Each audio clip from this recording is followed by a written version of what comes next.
Good morning. I'm Susan Golden Meadow, a developmental, or afternoon, as the case may be. I'm Susan Golden Meadow, a developmental psychologist at the University of Chicago, and I'd like to welcome you to the talk by Dr. Gabriella Vigliocco from the University College in London in the Oberlin Linguistics online series. The Oberlin series is an initiative of the Brazilian Linguistics Association in a cooperation with a number of other linguistic associations internationally. Gabriella is a professor of the psychology of language at University College London. Her career began at the University of Trieste in Italy, where she obtained her PhD. She then moved to the University of Arizona as a postdoc and to the University of Wisconsin-Madison, nearby me, as an assistant professor, and finally to her current post at UCL. Gabriella is a fellow of the Cognitive Science Society and of the Association for Psychological Sciences, and is a recipient of the Wolfson Research Merit Award from the Royal Society. The title of Gabriella's talk today is Ecological Language, a Multimodal Approach to Human Language Learning and Processing. Thank you, Gabriella, for presenting your work today. I'm really looking forward to hearing it. And I want to remind all of you that you can ask any questions that you have in the chat. So as we move along, feel free to enter any questions and then we'll address them later after Gabriella's finished. Okay, over to you, Gabriella.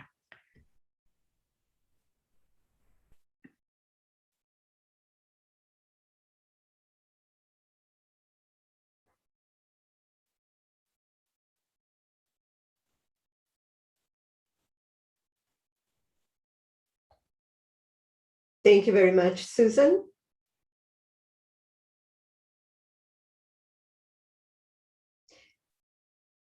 Let me start sharing my screen. And let me just start by thanking Miguel and the others from the Oberlin Initiative for inviting me to give this lecture. It's an honor to be part of such a great series. It's actually an honor to have Susan as a discussant for the talk.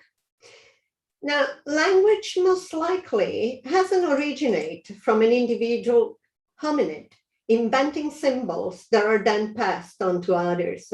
Language most likely has originated in the context of face-to-face social interaction among different hominid.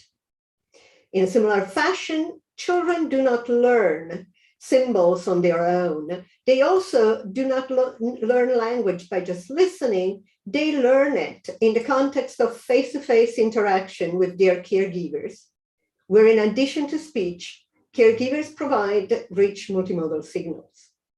Finally, although adult individuals can process and enjoy abstract symbols, nonetheless, they seem to prefer face-to-face context for language use, to the point that Zoom, FaceTime, Teams, etc., are all parts of our daily lives, especially since the pandemic. So language has evolved, is learned, and for the most part is used in face-to-face social interaction. And I would argue that indeed understanding language development, processing, and its neural circuitry also requires understanding the communicative context, including the multimodal information that is available in face-to-face communication. This is the take-home message from my talk. Now, yet, despite this, most of what we know about language learning, processing, and its neural underpinning come from the study of speech or text only, namely linguistic units that are expressed in a single modality and are stripped away from the real-world context in which language is used. Now, there are very many reasons for why this may be the case, and let me just walk through a few of them. First, I think we should not underestimate the methodological and technological challenges of investigating language in face-to-face context. Certainly, I personally was fully naively optimistic when I started working in this area. But very quickly, I came to realize that the time, amount of infrastructure and resources and people power that is needed indeed to investigate multimodal language in real world settings. Second, the reductionist approach that we use in our studies imply the decomposition of complex phenomena and the reduction or elimination of contextual elements for the purpose of experimental control. And this is vital because it is in this way that we can then establish causal relationships. However, and this clearly favors the investigation of decontextualized language and the development of artificial tasks. The potential issues for ecological validity that are raised by this approach are by no means unique to language studies, and they're certainly not news, but they call for an approach that more closely bridges between the lab and the real world. Finally, and I should apologize upfront for the oversimplification here, but it is indeed, it seems to me that it is the case that we traditionally conceive language as a system of symbols and rules that is characterized at the population level. And our empirical studies then aim at establishing how this abstract system is implemented in individual minds and brains. But clearly, the context of language learning and use cannot be neglected. And this is because language is indeed situated and multimodal. And a number of eminent scientists that have already made these points. Now, the different multimodal key signals that co-occur with speech can serve different functions. So, for example, mouth and facial movements can contribute to the recognition of phonemes and words. Prosodic accentuation and beat gestures or rhythmic hand movement that co-occur with speech and follow the rhythm of speech without adding any meaning can contribute to enhance the salience of words. With points and eye gaze can draw attention to the context, and meaningful and representational gestures that are gestures that are imagistically linked to aspects of the meaning of what is being said, indeed can provide additional meaningful information. Crucially, all these cues are not randomly distributed across utterances, but show very specific coordination patterns with the speech, a fact that is critical for their integration with the speech signal. Now, in the ecological language approach that my lab is taking, our first goal is to characterize the multimodal language from the perspective of the speaker.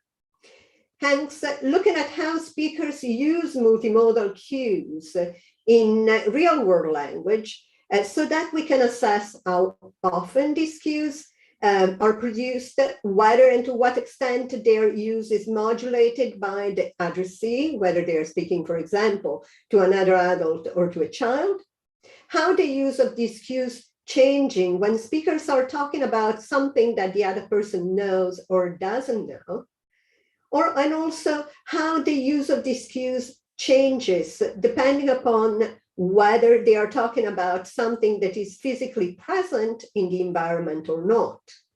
Now, displacement is considered to be a design feature of the language, according to Ockett, but one that is often neglected, with studies on language development focusing mostly on cases in which referents are available, and studies of language processing in adults focusing on displaced language. Now, when we know how the cues are distributed, we can start looking at their function, asking, for example, if their use on the fly is linked to processing by the addressees. Next, once we have characterized the use of the cues by the speaker, the next goal is to turn to look at the addressee, to assess how the multimodal cues produced by the speakers affected their language learning and use. Finally, as language learning and processing is a social and joint activity, we also need to characterize the interaction, how addressees' multimodal language relates to that of speakers, to what extent learning and processing depends on the actions of the addressee, and crucially, the coordinated action between the two. As in the lab, at this point, we do not have any data yet with regards to this absolutely critical point. I will not talk about it anymore, but if you're interested, you should have a look at work carried out by Chen Yu and Linda Smith with respect to infants, and Judith Holler with respect to adults.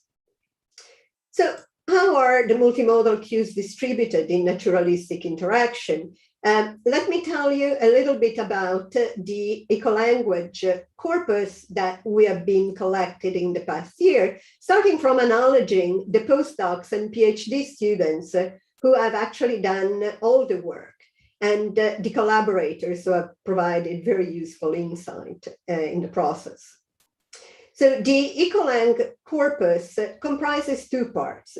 In one, we are focusing on child-directed language, looking at interaction between a caregiver and their child. And in the other, we are focusing on adult-directed language, looking at an interaction between two adults. In both parts of the corpus, we have elicited conversation between two partners in a way as parallel as possible. Let me describe how we collected data for the for the caregiver-child interaction. But first, let me just say, we focused here on children who are 2 to 4 years old, because this is an age in which children learn a massive number of words daily, but also an age in which they begin to understand certain multimodal cues, like representational gestures, as Susan has shown in the past. So we carried out recordings in the family homes, and we asked caregivers to talk to their children in a natural way, as they usually did, about different sets of toys from different categories, such as animals, as it's illustrated here. And we provided the toys to them. The toys were in part known to the child and in part unknown. And we established which were known and which were unknown individually for each child. In this way, looking at the conversation about known versus unknown objects allows us to tap into learning. Also, we asked them to talk about these objects when the objects were there in front of them, as well as when we took them away, in order to tap into displacement. Here are some of examples of the toys we have used in the study. And here I'm going to show you a couple of videos of interactions. So in both videos, you will see the same diet. In the first one, they are talking about the foods with the foods on the table in front of them. In the second video, they are going to be talking about the same toys, but with the object absent. On the barbecue. Yes. That was our leeks, wasn't it? And what did we do with the parsley? And then they can go on the barbecue. They can go on the barbecue, yeah. And the grapes. Can the grapes go on the barbecue? Yeah. No. Yeah. Oh, they're fruit. That's going in our fruit salad, isn't it? Yeah. And here they are without the toys. How do we cook our sausages? With a pan. With a pan, yes. We get them out of the fridge. Mm. We're going to put them on the grill. Yeah.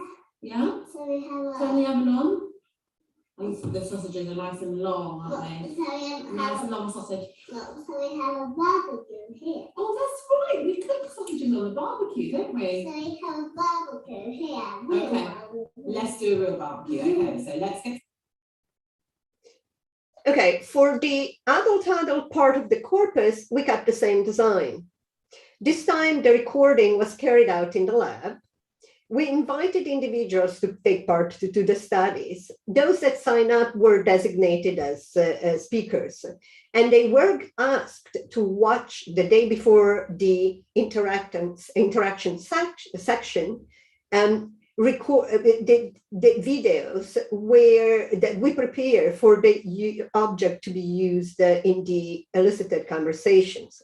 The videos provided them with interesting information about the object, some of which they already know, again, introducing novel objects as well and their labels.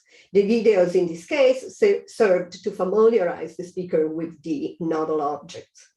Then for the recording sessions, the speakers were asked to bring their partner or a friend with them.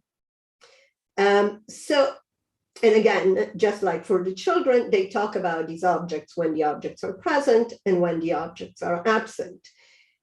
Here I have some examples of the unknown objects that the dyads were talking about. And next, I'm going to show you again a couple of video clips of the interaction.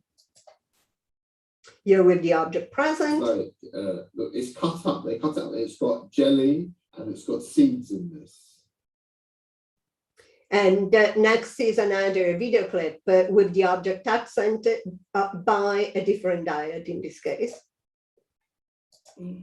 Yeah, I think it's quite similar to the accordion in that sense, that it's a wind instrument with like not keys like with like keyboard keys. Right. Okay, so first of all, we looked at how much speakers talked about each object. And here are the results for the child-directed language. On the y-axis, you have the number of utterances that are being produced in the different conditions. And not surprisingly, what we see is that speakers are talking more about objects that are present and talking more about objects that are unknown. If we look at the adult data, we see that the pattern in terms of distribution across our 4 conditions, known, unknown, present, absence, is very much the same, with some more utterances being produced, again, not surprisingly. Next, we ask to what extent how many of the utterances that have been produced contain the label, the name for one of our objects. And here what we see is, first of all, a clear age-related pattern, such that indeed speakers tend to produce the label more often when they are talking to younger children than older children than to another adult. When they do produce the label, they tend to do it more so for objects that are not present on the scene. And also they tend to do it more so for objects that are known to their addressee rather than for unknown objects. And I think that this is a relatively important point because it shows that our speakers did not take the session as a task in which they were asked to teach labels to the other person. In terms of multimodal cues, I will present distributions of the following cues for child-directed language. We will consider iconic cues, such as the use of representational gesture, the use of onomatopoeia and other sound effects, and iconic prosody. These cues add meaningful information. And our hypothesis is that can bring, in fact, properties of the referent to the mind's eyes. By doing that, then our prediction is that actually these cues, although can be found across all of our conditions, will be more commonly found when the objects are absent than when they are present, because this is the case in which it's more useful indeed to bring conceptual properties to the table. When the objects are present, we expect indeed speakers who use a variety of different indexical cues, like using points, using communicative object manipulation, and looking at the object.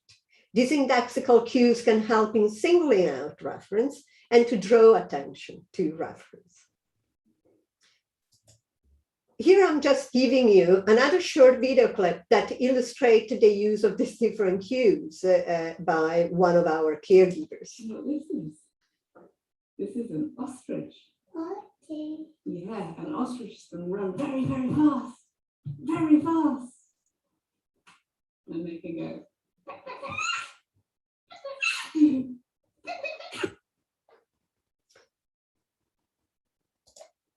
For the adult-directed language, we classify the cues in the same categories. Here for iconic cues, however, we didn't include onomatopoeia, we didn't annotate onomatopoeias and iconic prosody because mainly they were very, very infrequent. Okay, so let's look at some of the results, and let's start from representational gestures in child-directed language. Here you have on the y-axis the number of utterances out of the total number of utterances in which the caregiver is using a representational gesture while talking about a specific object. And I guess that the most striking results is with respect to the difference when the toys are absent and when the toys are present.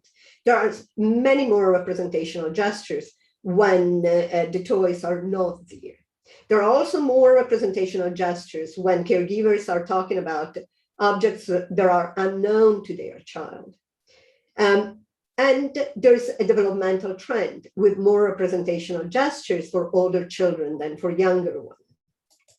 If we look at the adult data, I suppose the first striking thing for me is the fact that the distribution is remarkably similar to the one we see for the children.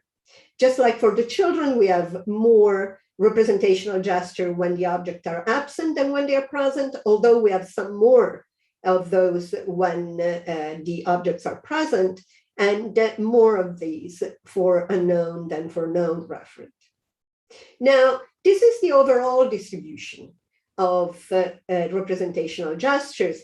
But one can ask, well, yeah, this is good. But what I want to see is indeed what is the relationship between the representation, what happens when the representational gesture and the word are in the same utterance.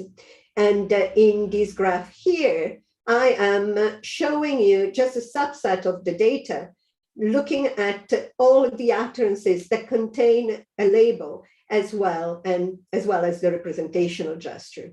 I guess that the main point here is that the distribution for this subset of the data is remarkably similar to the overall distribution. We just have lower proportions because we're looking at a subset of the data.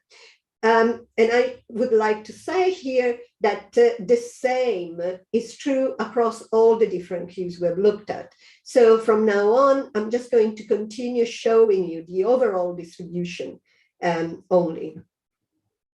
So this is for representational gesture. Let's look at vocal iconic cues, the onomatopoeias and the iconic prosody. So the first thing to notice here is that these are a lot less common than representational gestures. And in particular, iconic prosody is not something that is used very much. Note that the y-axis has a different scale in here as well. But when they are used most often when the objects are absent and they are unknown to the child. And that's the case for both of them. We also have a developmental trend here again with onomatopoeias decreasing with the age of the child in line with previous work as well. And instead for iconic prosody, we do see that these tend to increase with the age of the child. Although again, we're looking at very tiny proportions here. Let's move on to the manual indexical cues, points and communicative object manipulations that are represented here for CDL on the top and ADL on the bottom. So one first thing to notice is just like for representational gesture, there's the distribution for CDL and ADL are overall quite similar. We do see that both points as well and object manipulations are more common indeed for unknown objects in CDL, while instead for adults, we see this pattern only for the points. We also see across the board an age-related trend, such that these cues tend to increase, the use of these cues tend to increase all the way to adulthood. A couple more points here. One is related to the fact that we do observe overall not very many points and a really large number of object manipulations in both data sets. And this may well be related to the fact that the objects are right there in front of the speaker. They're so easy to grasp. We also see a remarkably large number of object manipulation in the adult data. It seems like speakers are just getting the objects and then holding on to it, which may be related perhaps to the way in which we categorize these type of actions, which is we counted as object manipulation all those instances in which the speaker was talking about an object while holding it. And maybe we should instead look at more refined ways. Finally, let's look at eye gaze. Here, what we're looking at are the eye gaze to the object by the speaker. Overall eye gaze on the top row, and in the second row, we'll look at those cases in which the speaker is talking about an object and at the same time is looking at the object and manipulating it.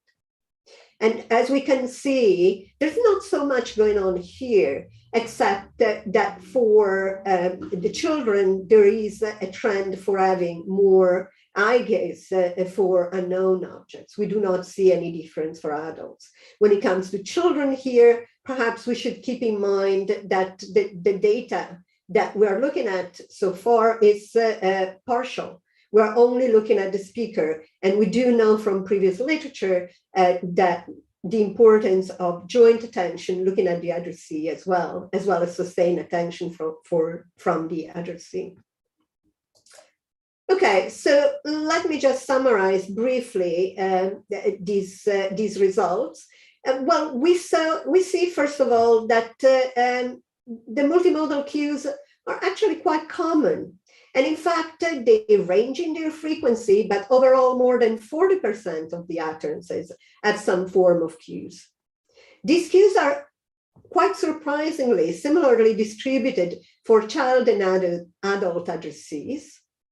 They are more common for referents that are unknown to the addressees, hence in learning context. We see also that when the objects are present, speakers cannot help but use some form of indexical cues. And in line with our idea that indeed iconic cues provide a way to bring to the mind's eye absent reference, we see that iconic cues are more common in displaced context. And I should add here that we found parallel results also in a sign language in BSL in the past. So overall, these multimodal cues can play a broad supportive role in communication and learning. They are there. Now, we also see some interesting age-related trajectories. We see that onomatopoeias decrease and are quite rare in adult-directed language to the point that we didn't code them. We saw also that iconic prosody is very rare, but increased with age. During childhood, again, in adult-directed language, they seemed even more rare. Also, we see that all manual cues increase until adulthood. Now, having established this, let me move on to our next question related to what is the function of these cues. In particular, whether speakers produce these multimodal cues online when they are most useful to their addressees. So we do know from previous work that prediction is a basic mechanism for language comprehension. We know that listeners develop predictions for upcoming words, and also that more predictable words are processed more quickly and more easily. Here we ask if speakers then produce multimodal cues more often in combinations with words that are harder to process because they are less predictable for their addressees. To answer this question, Beata Gazeb Stefan Frank and myself did the following. First, we went ahead and developed measures of predictability for the different words in our corpus that are from the addressee perspective. And in order to do that, we first trained computer models based separately on child-directed language or adult-directed language. And these models then simulate the language environment on which that a child is embedded into or an adult is embedded into. Then what we did was to use these models in order to derive measures of predictability for all the content words used by our ecolang speakers, both either speakers talking to a child or speakers talking to an adult. And then once we had these predictability measures for each word from the perspective of a child or from the perspective of an adult, what we did was to look at whether these predictability measures were related to word duration in one case, where here the expectation is that longer duration will be produced for words that are less predictable, and also with respect to representational gestures. And here, the prediction is that we will see more gestures for less predictable words. Okay, and here are the results for word duration. First of all, we see that speakers use longer duration for less predictable words. And this is the case both for adult-directed language as well as for child-directed language. I should note here that in these analyses, before looking at the effect of predictability, surprisal here, what we did was to enter in these statistical models all those variables that we do know do affect how long it takes to produce a word by a speaker, including production-specific factors like lexical frequency, but also word length and specific context in which words are being produced. This is for word duration, and here are the results for representational gestures. Just like we see for word duration, also for representational gestures, we see that speakers are more likely to produce a gesture when the lexical affiliate is less predictable. So again, here in the model, we have entered before surprisal all those variables that can affect how quickly a word is being produced in order indeed to be able to attribute this effect to surprisal. Because both for word duration and for representational gestures, we know that there is an important speaker-oriented function. So speakers will take longer to produce words that are harder to produce and are more likely to gesture when talking about something that is conceptually and lexically more complex. Okay, so summing up from these results, what they suggested is that indeed speakers adjust their multimodal language on the fly based on the prediction difficulty from the perspective of the addressee. Now, let me move to look at the addressee then and address the questions of whether the cues are relevant to language learning and if the cues are used in language processing.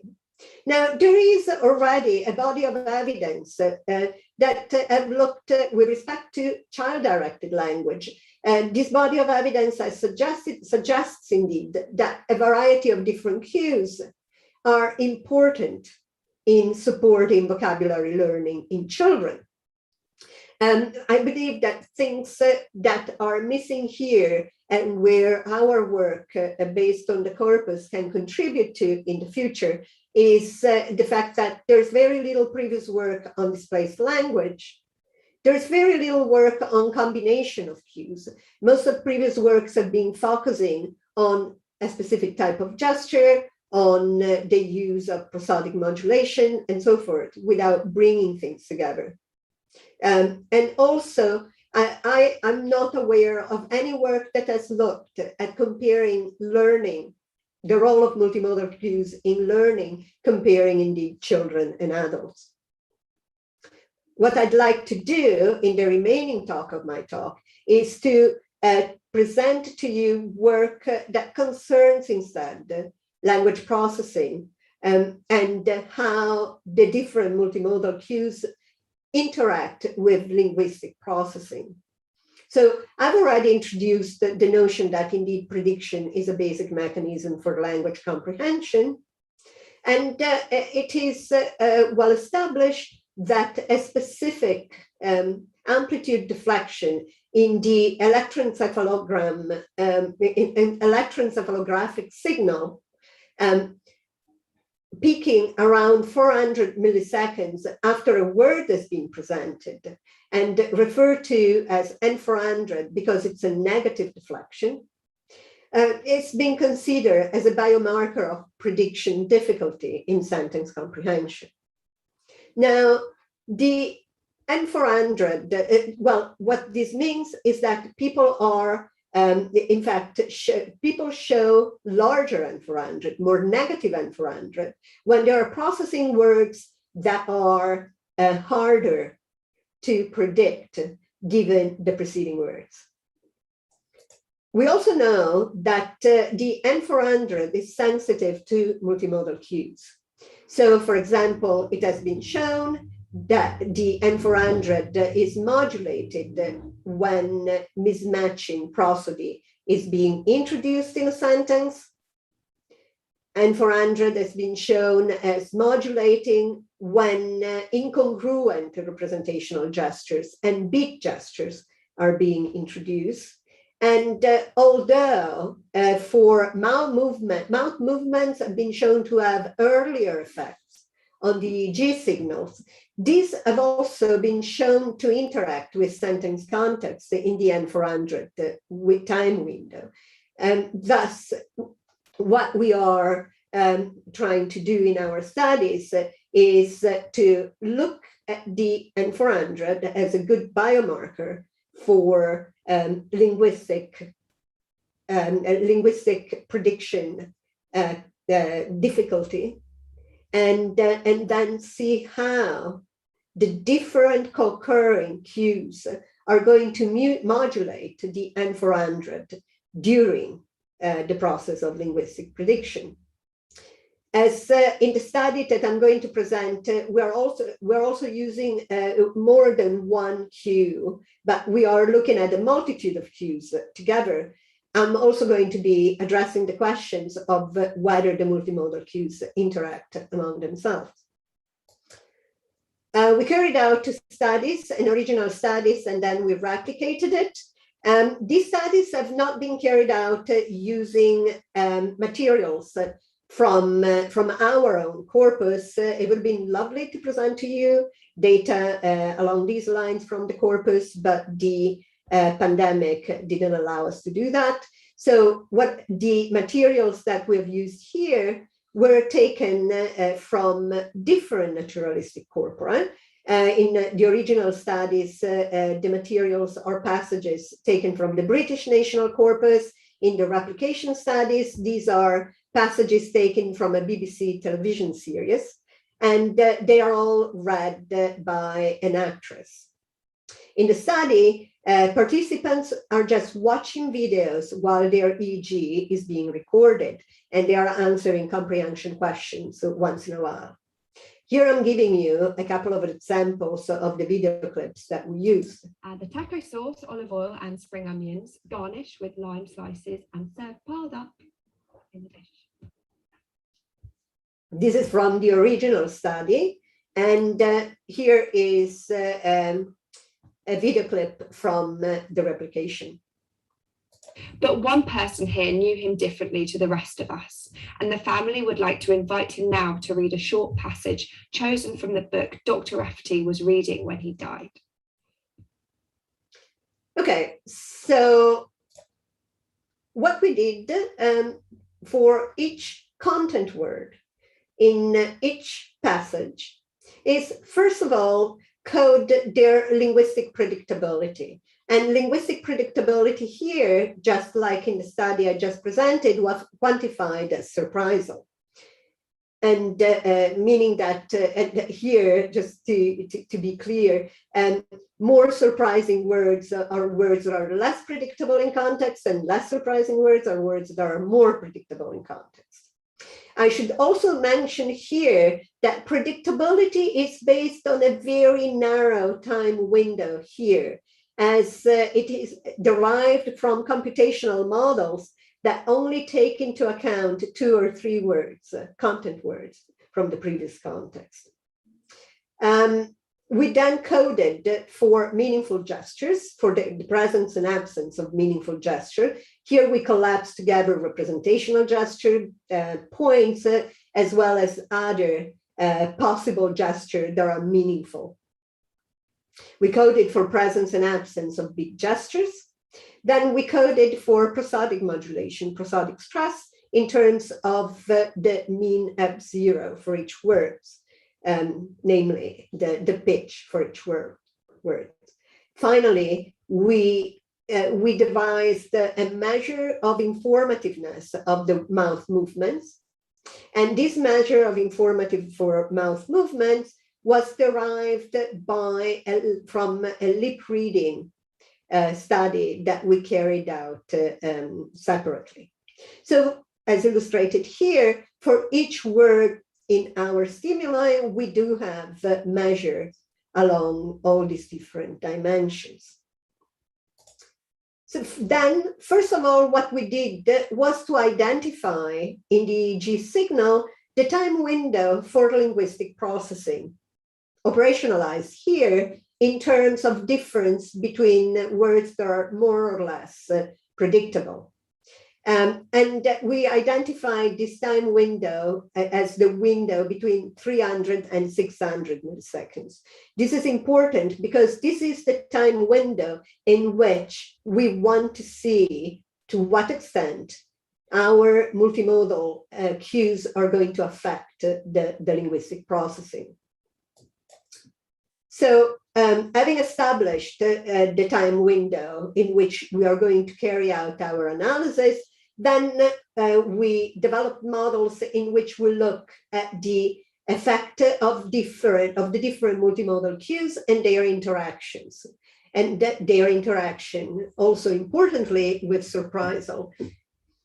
And here I am plotting the effects of prosody, prosodic stress, and these are the plots at the top, and the effect of meaningful gestures. On the y-axis here, you have differences in amplitude of the EEG signal, and an N400 is indicated by a more negative signal for more surprising words. So if we start by looking at the results with respect to prosody, we can see that when the pitch is low, so there's no prosodic accentuation, we have that indeed the signal become more negative as the word become less predictable. However, when the word is accompanied by prosodic stress, we see that indeed the signal becomes more positive. There is not anymore this negativity related to low predictability. If we look at meaningful gesture, we see that the results are very similar here. Again, if we look at the red line that indicates a condition in which there are no meaningful gestures, we see that the signal becomes more negative for less predictable words. However, this is not the case when gestures are present. And this is true both in our original study as well as in our replications. From this, what we conclude is that indeed prosody and meaningful gesture support the processing, and they make less predictable words, where predictability here, and I should have stressed it already, is purely based on the linguistic context, because predictability is computed on models based on text that clearly do not take into account the multimodal cues. So when prosody and meaningful gestures are present, the processing becomes easier. This contrasts with the effect that we see for beat gestures. Here, when beat gestures are present, we actually see that the signal becomes more negative than when they are absent. We interpret this in terms of a different function of beat gesture in comparison to the prosodic stress and meaningful gestures, in terms of increasing the salience of words that are less predictable, and in directing attention toward these specific words. In addition to these effects, we also found a number of interactions between the different multimodal cues that we had in our studies. And this suggests that processing is easier for words that have higher pitch as well as meaningful gesture than just one of the two. Also, that processing is easier for words that have more informative mouth movements as well as meaningful gestures, rather than words that only have one of the two. And finally, also processing is easier for words that have more informative mouth movements and beat gesture, again, rather than just one of the two.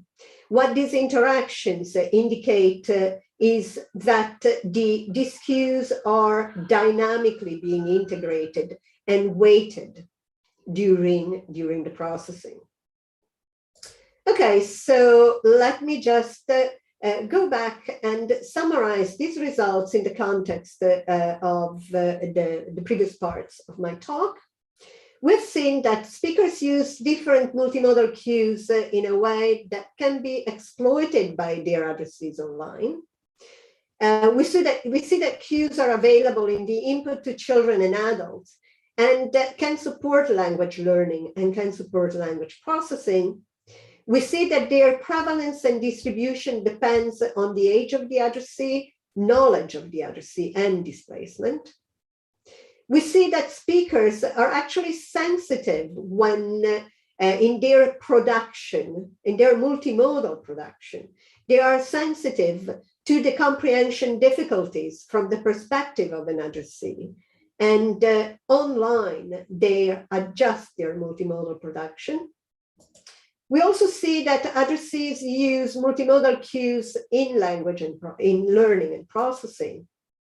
There is indeed a body of evidence that children use the multimodal cues in learning.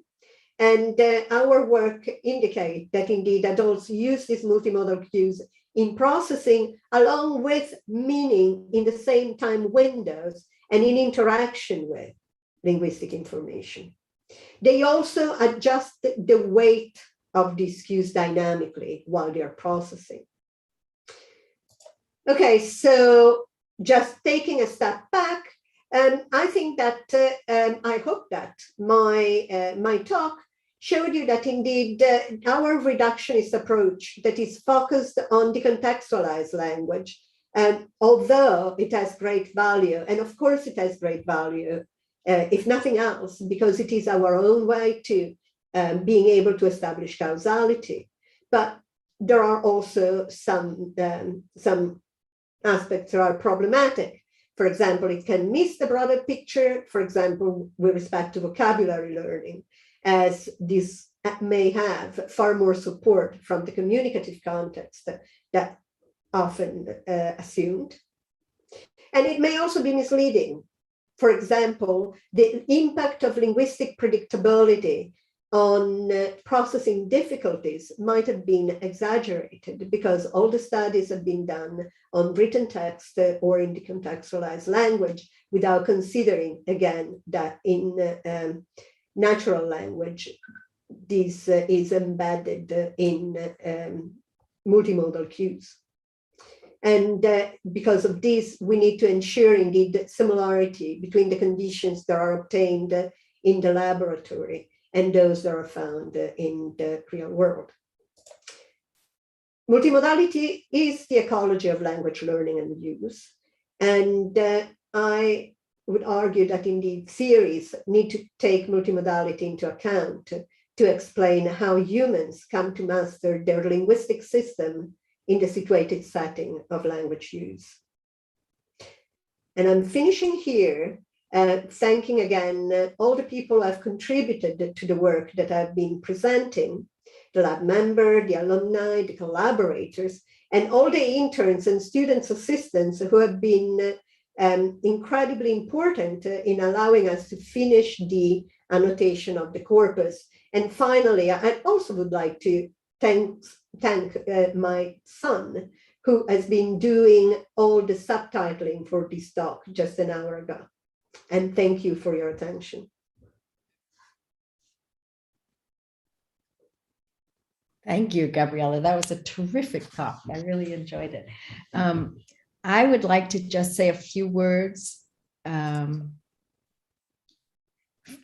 just in response to the talk and give you guys out there a little bit of time to put some questions together in the chat. Okay. So Gabriella's title, your bottom line is near and dear to my heart. We clearly need to widen the lens on language if we as researchers are going to understand what's going on in language learning and processing, because it's very clear from your work, Gabriella, that language learners and speakers don't limit language to the words that come out of mouths. So neither should we as researchers. I mean, that really is sort of the bottom line here. So I just have a couple of questions about, the first is whether it's clear these cues are here. And one of the things you've stressed is that the speakers use cues for the addressee. There's no question they use them. And there's no question that showed really in a lovely way that addressees also use these cues. Are we sure that the speakers really intend to use the cues? That is a harder sell in some ways, because as speakers, we respond to the absence of an object with more talk, more names, and those patterns are similar for child-directed language and adult-directed language. I don't know whether speakers mean it. So, and I think some of the things you've told us are a little equivocal with respect to this point, and some are not. So I think the changes that accompany age might help here, but only if what the people are saying is the same. I mean, they might be saying something more complex to an older kid than to a younger kid, and their own processing needs to be a little more revved up when they're talking about the more complex things. So age helps a little, but we need to check out what they're actually saying. I don't think absent and present helps so much, because when it's absent, it's harder for the speaker too. There's sort of more cognitive load on us as a speaker, and so we might have to go into all that stuff. Known and unknown, though, I think really does help. I mean, if I'm changing the way I talk to someone as a function of whether they know the word, that I think really does help. And I guess what would be important to know is whether the speaker knows that it's known or unknown, and whether the known and unknown words are the same. I mean, whether you can sort of almost control for them. The same word that's known in one context is unknown in another context, and just show that it's all there. Because I think that may be the most convincing evidence that it's intentional. Or, you could vary the speaker's presence, the listener's presence or access to gesture, to be sure, as people have done it in the past. And then there's also the question of whether it matters. I mean, you've underlined and you put in bold for the listener, but I don't know that it matters. It did matter to Robert Krauss. He cared a lot. And his claim was that gestures are only communicative if the speaker intends them to be communicative. But I think that you've shown really in a lovely way that listeners take advantage of these things. So they're communicating. So I don't know. I mean, I actually don't think it matters if they're intentional or not, but I'd love to know what you think. So let me just say one more, make one other point, and then maybe you can tell us what you think about this. I really like, and maybe the second point is the same as the first in a way. I really like the way you've talked about prediction and your operationalization of prediction. I thought that was really clever and very well done. So we know that speakers produce, or you've shown that speakers produce multimodal cues, longer words, more representational gestures for words that are harder to predict for the addressee. Are they also less predictable for themselves, harder to dredge up? I mean, it's really the same question in a way. Is this predictability only for the listener, or is it also partly for us as speakers, which doesn't, to my mind, make it any less interesting? It's just part and parcel, really, of the same question. So maybe you could respond to that, Right. and I'll check the chat here. First of all, I'm not sure that it really matters. I agree with you. I'm not sure it really matters whether it's intentional. Mm-hmm. I'm more interested in the mechanistic way in which this works.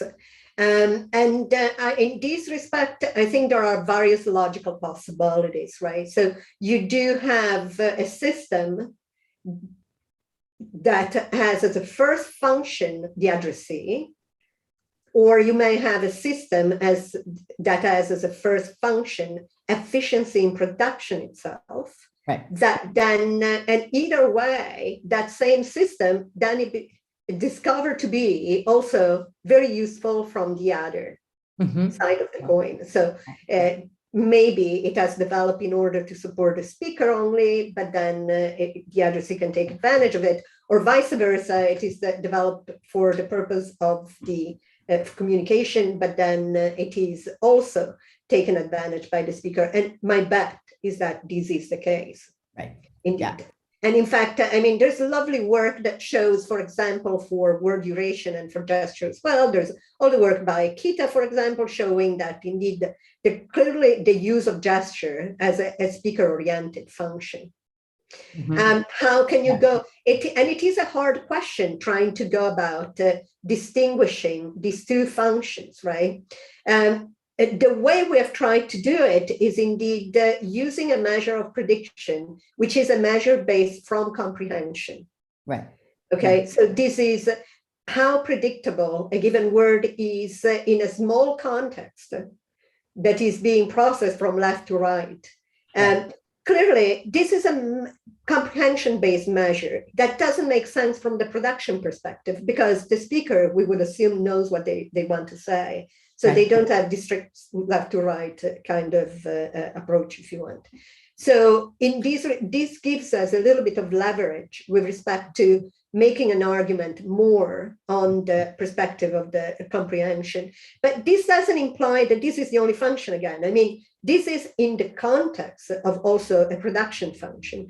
In the study where, the study that I've presented, in fact, things like lexical frequency have a huge impact. And we do know that lexical frequency and familiarity matter both for the comprehender, but also for the speaker, and quite greatly.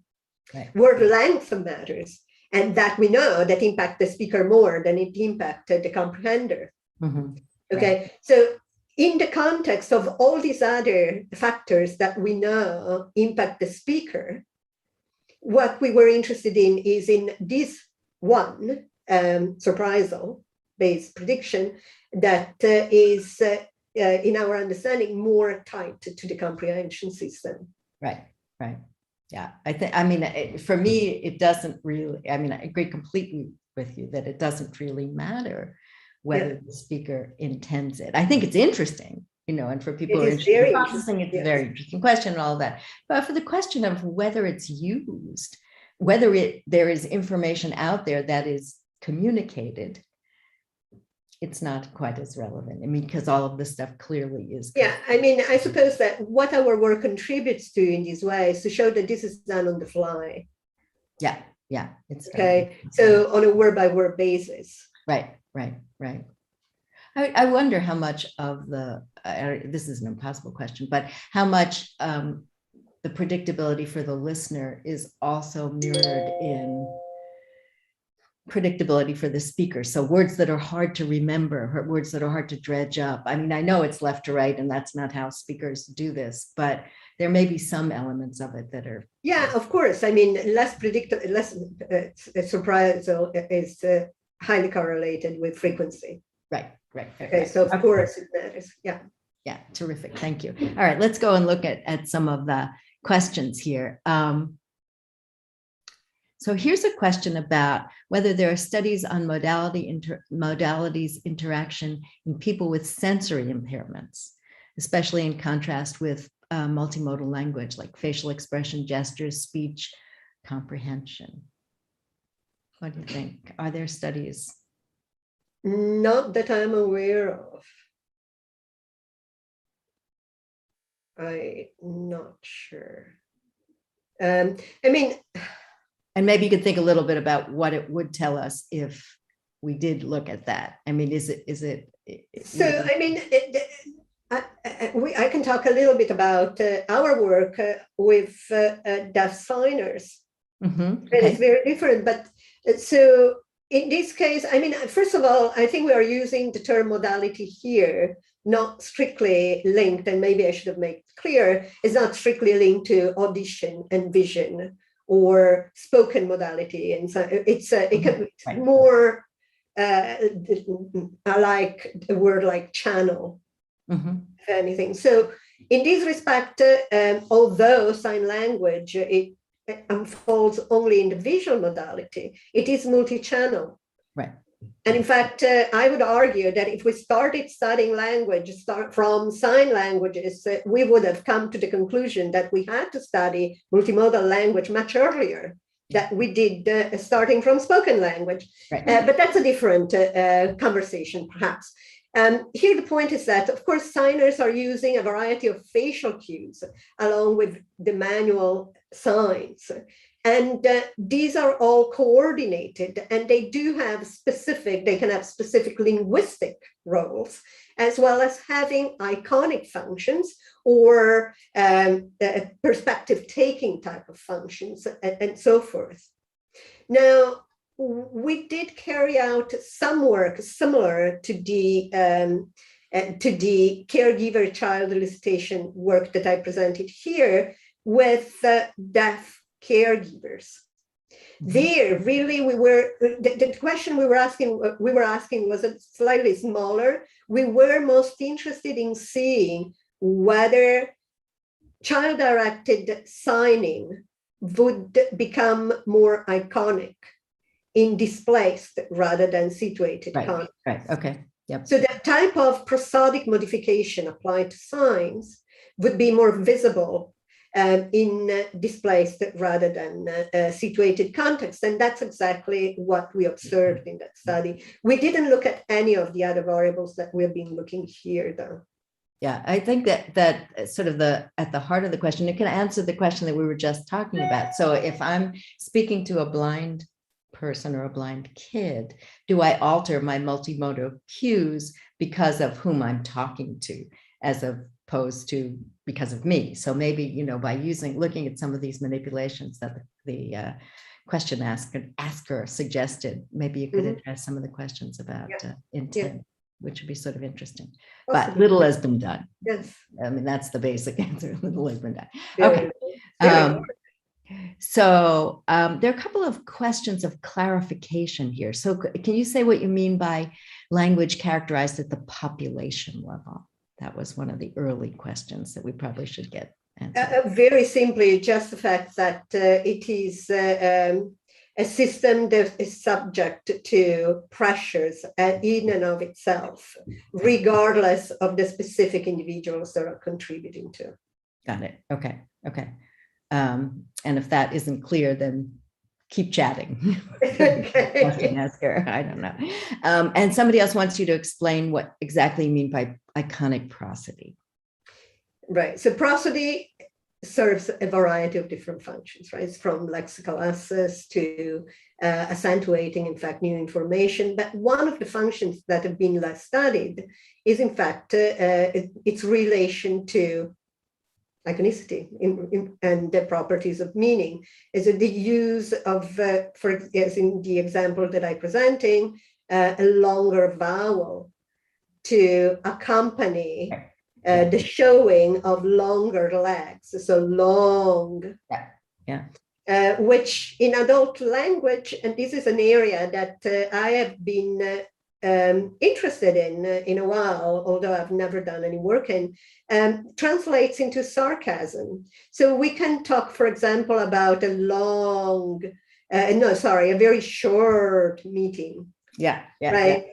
When in fact what we imply is very long. And these uses of prosody are quite understudied. Right. I mean, in a way, they may be a little bit like mismatches, gesture speech mismatches, because prosody and gesture are very similar, where you are saying one thing in your mouth and you're something else with your hands. And it can be for sarcasm. It could also be because you don't really know what you're talking about. I mean, it could be for lots of things. Exactly. But yeah, exactly. That's okay. So that can be studied multimodally. And Yeah, I think it can. There's some lovely work that Howard Nussbaum's doing. I mean, adults use it all the time, and in ways that it just is surprising to people that speech can be iconic. But it is a pretty limited range. It is a pretty limited range. Faster, you can do things like that. You can't sort of show shape really with your voice. But they are very interesting dimensions, I think, from a developmental point of view, because they are abstract. Yes. And therefore, they can really show some light on how children learn these more abstract concepts as related to, indeed, speed, related to direction of motion, and so forth. We're hoping to see more use of iconic prosody in our conversations, but it's very, very small. It's not that frequent. But it is still, one of my students is studying this in gesture and in sign, sort of the role. I mean, because gesture in a way functions like iconic prosody, and it can be overlaid on top of a lexical item. And that's the way in which it's similar. So I think it's a great question. So I think this next question may be a misunderstanding, because the question is, what would be the reason that adults won't use iconic prosody in the same way as children do? That's not really what you've studied. You've been looking at 2 adults or 2 children. So maybe say a few words about that to clarify. Yeah, so I mean, we don't know how much adults use iconic prosody when they talk about with other adults. Because we haven't annotated it. We started, and then it seems so rare that it did seem not our first priority at this point. Someone could do it in the corpus later on. But still, adults are using it when they're talking to children, in fact. And adults do use it. I mean, there are studies adults do use that you can set up situations of describing animals that are moving fast versus slow, and people will use it. So it's hard to know whether they use it more or less. I mean, that's an open question. Okay, so here's a question. A general question would be, would telephone calls be an ecologically valid data for linguistic research, despite the fact that it's not exactly face-to-face interaction? To a point. I mean, to a point. Again, you can see in telephone conversation a variety of these prosodic cues, for sure. You can see perhaps also other additional interesting acoustic things that speakers do, but of course you are missing the richness that you would have in the more face-to-face. And it's back again, I suppose it's what is your research questions? Because if you're indeed interested in questions concerning language in general, then I think that going back to the face-to-face nature of communication is key, because that's, indeed, it's really the setting in which language has evolved. It's really the setting in which language is learned. Right. But the telephone also can answer that question that we were talking about before, because if I'm sitting here on my phone and gesturing like crazy, it's clearly not for you because you can't see it. It's got to have some function for me. You know, particularly when you're telling directions or something, you gesture a lot, or I gesture a lot. Gesture a lot. Yeah, absolutely. I mean, this is back again. I would never deny that there's a speaker-oriented function. Yes, right. Okay. Right. The question is, just seeing also to what extent there's comprehension-related function that is on the fly, on the moment, really. Right. But the telephone could be a useful way of looking at that. Okay. All right. Here's another one. Would a video conversation like Zoom, this is a highly relevant one, be just as good as a real face-to-face interaction for the kind of research you're developing? I think this is a very important question, actually. This is a fundamental We're question. spending so much time on Zoom now. Okay. What do you think? Well, I think it can be a good way to go about it. And indeed, we have done some work during last year because we were forced to. The one issue is that when people are having conversation in Zoom or Teams or whatever, they tend to be very close. You tend to see their face.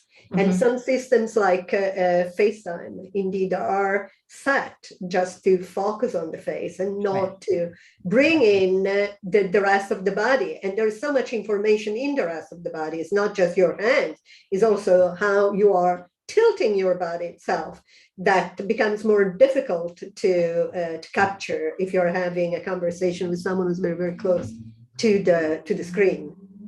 Otherwise, I think yes. Absolutely. That's the medium of communication we have right now, which, by the way, I think made these last 2 years bearable because indeed we could see each other. We could talk to one another, just like if it was in real life. Right. But if you're serious about gesture, I often find myself gesturing higher. So that somebody else can, I'm gesturing in my face in a way so that my listeners can see it. So there may be weirdnesses, and most people aren't really sensitive to gestures, so they would gesture lower, and then you're going to miss all that information. And you're going to miss all that information, exactly. So I think they could at the least make the box bigger, but okay. All right. Could you please say if it would be valid to use spontaneous narratives as a way to study the interaction of those multimodal cues, more specifically between prosody and gestures? So spontaneous narratives. Yes. Would they be more or less helpful? I mean, so it's not the conversation part, it's just the, You still have, I think you are still getting some very important information from there. For example, with respect to how these cues are time locked one to the other. Right. I don't think there's many reasons to assume that it would be so different if you are engaged in a conversation, whether inside if you are narrating something. Right. You are still time locking them or coordinating them potentially in a very similar manner. Right. I suppose a narrative is different in the sense that you're speaking for a while and you may be addressing your listener, but your listener isn't interjecting. So unless they're back channeling or things like that. So it might be interesting to contrast conversation versus narrative. I think that's probably what I think it would be very interesting. Yes. We need to remember, and you, Susan, know this so well because you started doing this work like a long time ago, how incredibly hard in terms of the time it takes to get this type of corpora up and running and annotating the data and so on and so forth. So you end up in the end choosing, being quite selective. There would be so many very interesting questions. It's just that it's not as simple as going to the lab and do a lexical decision test. It's quite different. If we think about narratives, one of the things that a narrative would allow you to do if you're using gesture is use space in a consistent way, which you might do in a conversation or you might not. If I'm setting up Tweety Bird over here, I might continuously use that space to refer to Tweety Bird in a narrative, but when we're having a conversation, I might be really sloppy about my space. So I think they might be interesting. That's, yes, those are, yes, that's an something to interesting contrast. question. Yeah. Okay. Since gestures form a long-tailed distribution, multimodal language models tend to include the more common gestures. How do you think this can be modeled efficiently? I'm not sure I understand this question, and I would love to ask the person who asked it to rephrase it a bit. Yeah, since gestures form a long-tailed distribution, tend to include the more, because There's the more common gestures are they're very, very frequent. So if you're sampling, you're going to get the really common ones. And I don't know what it means to model that efficiently. Yeah, I'm not sure what that I'm means. not sure. I'm also not sure what this person means by with more common gestures. It certainly Well, I think depends. the ones that are frequent. So the long tail, just I think it's with respect to frequency that some gestures are highly infrequent, some gestures are quite frequent. I actually don't know that that's so true, but Yeah, exactly. So do we have, is somebody saying? because of no. So one thing that I'd like to mention here is that you clearly have seen in my graphs that in my violin plots that there's a huge variability among individuals with respect to how many gestures they produce and for the different cues, how often they're using it. Some people are using them hardly ever at all, while others are using them all the times. Right. So there's and clearly that variability is really important to model because it is telling us something. And I mean, we still haven't been starting looking into that, but we have 70 children caregiver diets in there, so we can indeed begin to look separately at whether there's any difference between who are those that are doing it more and those that are doing it so infrequently. Yeah, I think that's very important. We've looked so little at individual variability. I mean, we know it's and there. it's huge. It's huge. We know it's there. We don't know what function it serves, if any. We just don't know anything about it. I think it's time. We should do it. But okay. So here's one. Grad researchers generally begin learning about language processing based on text. How do you think this can be changed to get a broader perspective of studying language in a multimodal context? I mean, I'm sorry, maybe I was just garden path. At first, per sight, I thought you meant that grad students would study language on a book themselves. I think that is what they mean. Is that the question? I think rather grad than researchers studying. generally begin learning about language processing based on text.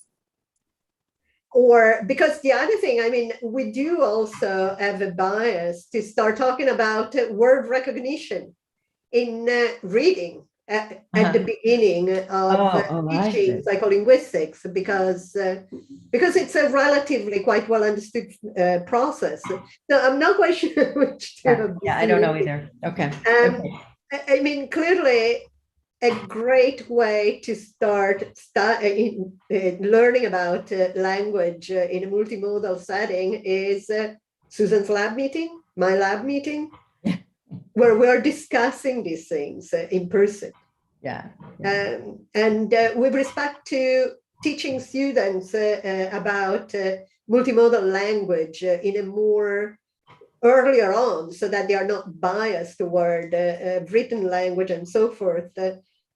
Well, we just need more researchers looking at language from this perspective in order, to kind of, for it to become really mainstream, so that it will make it in chapter 1 of textbooks. Yeah, that I have a student who is a social psychologist who is trying to take a lot of the work that has been generated. People type their responses, and what she's done is to put it into a face-to-face context so she can see what they're saying and the gestures that go along with it to see if the gestures add any information. So that's sort of along the lines of what you're suggesting. I think a lot of psychology studies are done just written, Yes, And absolutely. then you're missing all the prosody, you're missing the gesture, you're missing lots of things. And we're people, so we convey lots of cues, social cues when we talk. So that's a pretty good suggestion. Okay, so the eco-lang corpus could be biased because of the demand characteristics. The speakers could be using cues in the presence absence of objects because they are asked to. How do you account for this? Yeah, so I think that that's unescapable. There is no context of language use that doesn't imply some type of demand characteristics. And of course, we're very good at adapting depending upon the demand characteristics. So I think that it's really, really, I would think that that's indeed unescapable. The point is to what extent these demand characteristics, to me at least, are that similar to what you would encounter in the real world versus instead artificial and just created in the lab. To me, that's the more important question. And in this respect, I don't think that that's the case for the Ecolang corpus, that it is biased in a way that is artificial and just related to the specific task. I think it's yes, it is biased, and of course it is involving some task demands, but those are the task demands that are involved in the real world when people are indeed talking to a child or talking to an adult, talking about something new or talking about something that the other person knows, and so forth. Right. Yeah, that's a good point. I mean, if the demand characteristics are the characteristics that we do in the normal natural situation, that's fine. Yeah. Okay. Okay. In times of pandemics, what would you say about the impact of the use of a mask for language comprehension? Would you predict any compensatory behavior? It's a good question. Right. So, of course, that's a key question also because masks are used in very charged settings like in hospitals and so forth. We did actually, I am going to plug in some work that my PhD student Anna Krasen is doing right now, where Anna in fact has been looking at the comprehension of short stories in situations in which the speaker is wearing a mask or not wearing a mask, in which there is also additional noise injected or no noise, and conditions in which the speaker is gesturing as well or not. So clearly, wearing a mask clearly has a detrimental impact. And it is not just because we don't see the mouth movements, it's also because the speech itself is being changed in nasty ways. Right. But what we do see in our work, what Anna sees in her work, and also similar work has been carried out by Linda Dryers and Asla Odzirek in Nijmegen. What seems to be the case is that gestures are more important. They seem to have, whether you don't or you have gestures, have a very large impact. Whether you see the mouth or not has less of an impact. Really? The mask has more of an impact than just blurring the lips, again, because there's also this detrimental effect on audition. And what is interesting is that you see the two, they do not interact. They seem to go on their parallel line. So there's a little bit of an effect of the mouth, larger effect of the gestures, but it's not if you don't have the gesture, then you use more the mouth. Or if you don't have the mouth, then you use more the gesture. Yeah, that's very interesting. That's really cute. So, okay, that was the last of the questions. So if other people have questions, type them in. And in the meantime, let me just say one more thing. I really liked your EEG data. And I think being able to look at EEG in naturalistic conversation is pretty terrific. It's not so trivial to do that. And It's so, not conversation. well, or in not conversation, in spontaneous, in talk, in sort of strings of talk, as opposed to like. So I think that's really a lovely technique that can be used to look at the relationship between gesture and speech, all other kinds of things. I mean, you've shown the difference between beats and representational gestures. I'd be really curious to know what happens when gesture and speech are not saying exactly the same thing, you know, when in a mismatch. Because some of the stuff that when Spencer Kelly did a EEG study a long time ago, so it's very, very, very constrained and not naturalistic at all. But what I found really interesting is that when gesture and speech said different things, you know, not a contradiction, not if you say tall and show small, but if you say tall and show the width, those were not seen as N400. Those didn't elicit an N400, even though it's different information, but it didn't elicit an N400, whereas the contradictions really did. Yeah. So I just think that the technique that you've developed is really sort of brilliant and that it should be used. So let's talk about how we can use it together. Sounds like a great. I mean, I'm also very interested in cases in which the gestures are just, they're not necessarily kind of self-grooming type of gestures, but they are not pragmatic. They do not serve any pragmatic. They're not pragmatic. They are not beats. They are not meaningful, but they are just kind of movement of the hand. And how is that being integrated, or how is that being excluded from the integration?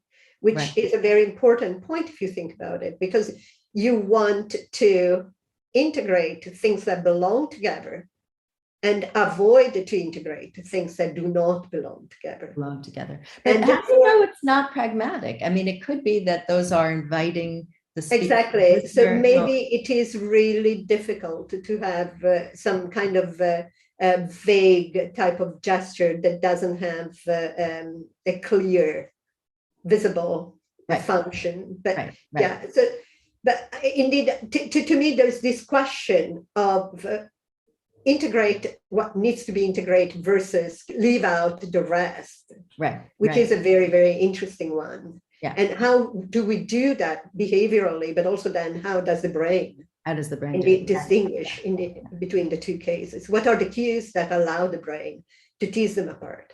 Right. And when in the processing, because what Spencer did find is that these mismatches were picked up. It's not like the brain didn't notice, but it was earlier in the processing. It didn't, you know, it didn't sort of have its mark later in the N400. I think what I mean is that just like, for example, a gesture where I'm trying to reach my screen. And so to me, it's a functional gesture. It's nothing to do with our communication. But as I raise my hand, you may think that this is actually going to be needing to be integrated, but then I'm kind of, you see that the way in which the gesture evolves is clearly not belonging there. How does the brain, when does the brain decide that that's to be taken aside? That's a great question. I think. And what are the costs with it? Yeah, it's a lovely technique. So keep using it. It's very good. So I think that is the last of the questions. No more questions. Thank you. Oh, okay. Okay. All right. So let me just thank you for a wonderful talk and a wonderful discussion. And I want to encourage all the listeners to continue to watch the Oberlin series because it's clearly a very good series. And thank you all for coming. Thank you, Susan. Thank you, Miguel. Thank you, everybody.